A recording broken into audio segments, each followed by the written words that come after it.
Hey guys, Adrienne here with Sheroes and Shenanigans. Yay! All right, I am back with tip number 9. 2 more tips until we are done with the 10 tips for clearing up toxic talk. Here we go. Finally named it. All right, so let's see. I meant to post this over the weekend, or at least create it over the weekend, and got busy doing what I'm about to suggest, which is cleaning up your integrity. All right, first off, integrity. My kids are upstairs.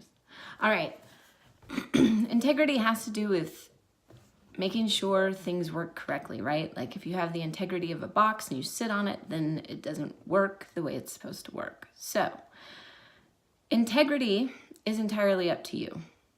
You get to make it up. You get to decide what you're going to do and how you're going to act. And if you decide to keep those agreements, you're keeping your integrity. You're staying on top of it. You're staying within it. And you're making sure that things continue to work, especially you, the way that you've decided you want you to work. Here, by the way, is where people get stopped up with integrity and then why it gets put to the side. Because we have a hard time forgiving ourselves. Yikes, hard one. Not really. I mean, it is hard, I get it. But it's really just more about when you fall off the horse, get back on. It's not much more than that. A lot of times when we say we're gonna do something and then we don't do it, then we forget or something happens and we don't do it, or we just choose not to do it, then it becomes one of those things where now it starts to weigh on you. And once it starts to weigh on you, that's when it becomes harder to forgive yourself. So the thing is that with integrity and keeping it and your word basically is that if you find or remember that you didn't keep your word, you want to clean that up as soon as possible. So you either reschedule something or just say, yep, I'm human, I let that one go, and then get back on the horse and get the job done. So don't get stuck in, oh man, I didn't do that. Well, since I didn't do it, I'm just not gonna do it. Get right back on, because it's all of that stuff that's actually what's weighing down and creating anxiety inside. All right, so as soon as you fall back off, make sure that you get back on. So, let's see, let's just go back a little bit. I remember one of my big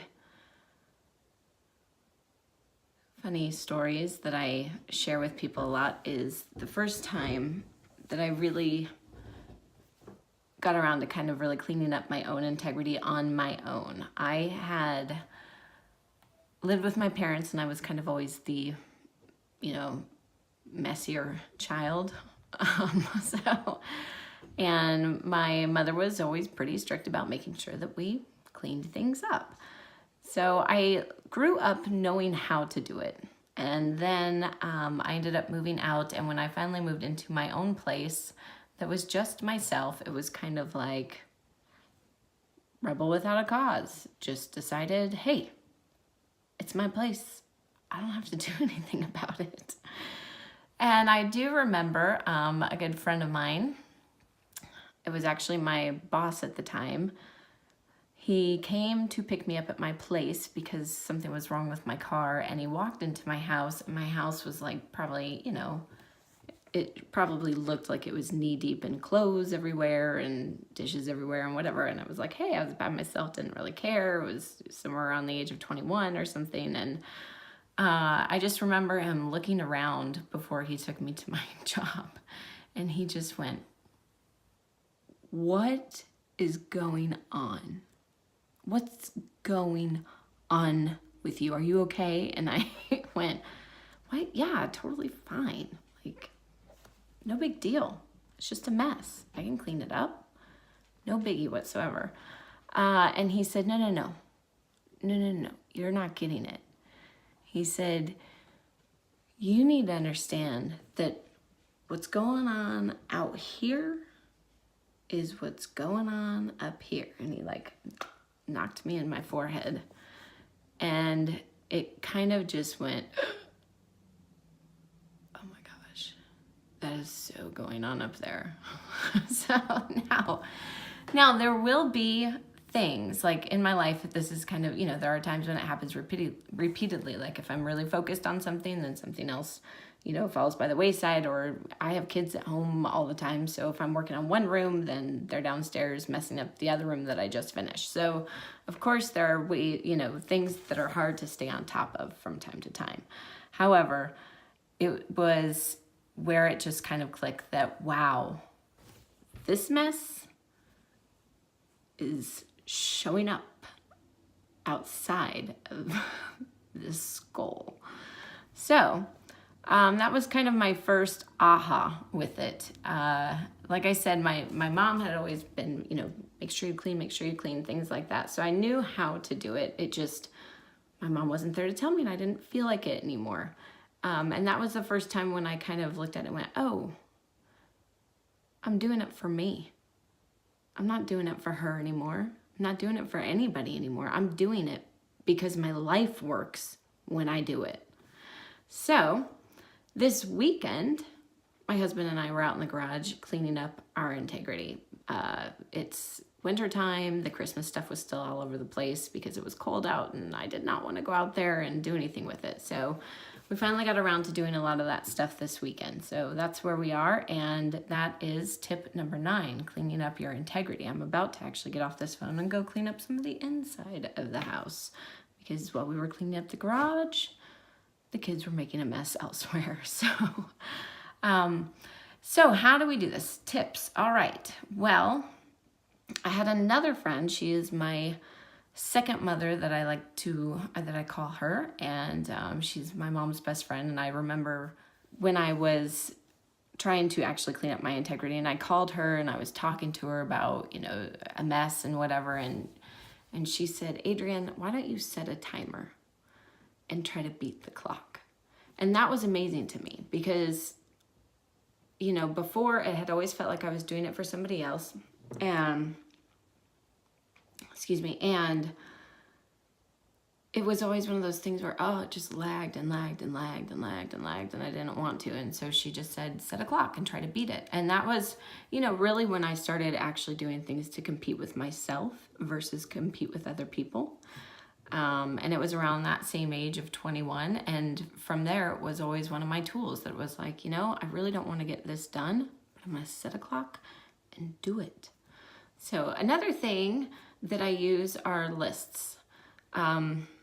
Being part of, the digital age now, it's one of those things where a lot of times we create lists on our phone, but we don't always necessarily go back to it. So I personally still use paper lists because it was what I grew up with, and it just kind of feels natural, and it's something I can kind of carry around with me. It's motivational versus distracting like a phone is. So I create a paper list, and it depends on, usually I write down all of the different things that I know I need to do, and then I kind of evaluate it. And I go one of two ways, and it just depends on the day. I either start at the easiest thing to get done and then go to the hardest, or else I start with the hardest and go to the easiest. Now, how I decide this is by actually looking and reviewing it. If there is something that I know is going to be hard, but I'm very excited about doing it, then usually that is something that kind of I put at the end of my list because it's my reward. So then I'll, cross off some of the other things that are a little bit easier, and then it's kind of like, okay, that's my reward, is doing that. Another way that I'll attack it from time to time is I'll decide to put the thing that is going to take the most amount of time at the beginning or at the end. It just really depends. Like I said, another way is where if it's really hard or if I know it's going to take up a lot of time, then what I'll do is I'll actually start tackling the easier or shortest times first. Or if it's a hard thing that's going to take time and I know I'm avoiding it, like paying bills, so something like that, then once I get my list done, then I usually tackle that first because it's the thing I really don't want to do. And if I get that done, then I know I'll feel better, and then I'll kind of feel like tackling the other things. So, but creating a list is always very helpful for me because every time I cross something off of it or put a check mark by it, it's like, yes, got that done. And anytime that you're cleaning up integrity, you feel so much better about your life because it starts working again. Other ways to clean up integrity would be, are you saying what you need to say?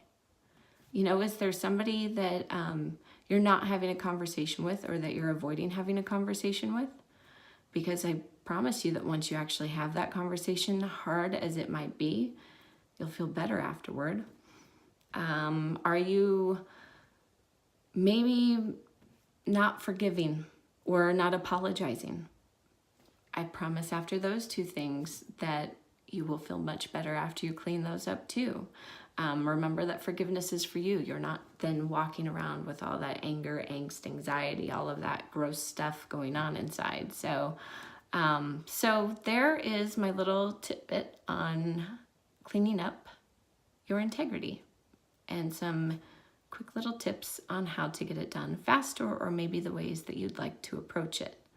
All right, stick around for tip 10, which is the last tip in this little sequence here. And then after that, we'll start talking about some cool other things. So I should be coming to you with tip 10, I believe, on Wednesday. Sorry I didn't get to you this weekend, and I will definitely have some shenanigans for you this week. Have a really good Monday. Bye.